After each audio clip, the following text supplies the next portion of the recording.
Question for Mehdi. In view of the fact that in Australia, Muslim couples have a much higher birth rate than the rest of us, is it not possible that in a couple of generations, Australia could have a Muslim majority who vote in Sharia law?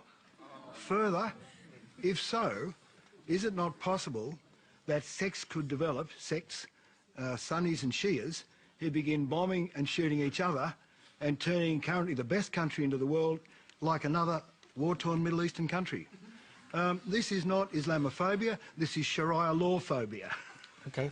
I think there was a lot more than Sharia law in there. Let me just try and unpack your point. First off, I know Malcolm Turnbull said over the weekend that Australian law takes precedence over the laws of mathematics in this country, but I'm no mathematician. No, there's no way that the Muslims are going to form a majority in Australia in the next generation or two. I believe it's 600,000 or something in the recent census out of 24 million Australians, so you don't have to worry about Muslims coming and taking over Australia. Are you aware of the differences between Sunnis and Shias? Vaguely. I know they're at each other's throats. That's the main thing I know. They're all Muslim. That's not true. I'm Shia and my best friend is Sunni.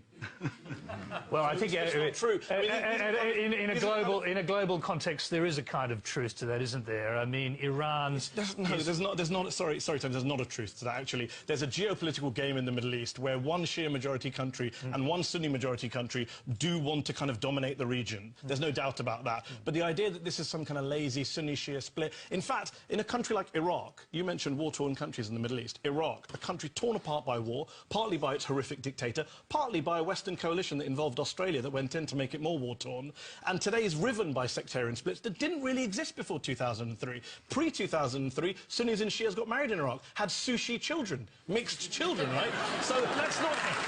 And today, I'm sorry to say, a lot of the sectarian divisions in the Middle East are geopolitical push by Muslims. A lot of them are pushed by foreign wars and foreign occupations, I'm sorry to say. So you don't have to worry. Sunnis and Shias, I have many friends who are Shia, many friends who are Sunni. We're not all at each other's throats. Please don't believe everything you read about us. Come and talk to us, meet us, make Shia and Sunni friends, and then you'll see that you don't have to worry about Sharia law or Sunnis or Shia. And let me just say one thing, because we're talking about this in a way as if a Muslim majority would be the worst thing in the world. I don't think Australia will have a Muslim majority, but having spent a week here with a lot of Australian Muslims, there are some amazing Australian Muslims, doctors, nurses, engineers, accountants. I mean, Australian Muslims working in the Prime Minister's office. They're doing great work in your country. They're doing great work. Let's hear it. Thank you very much.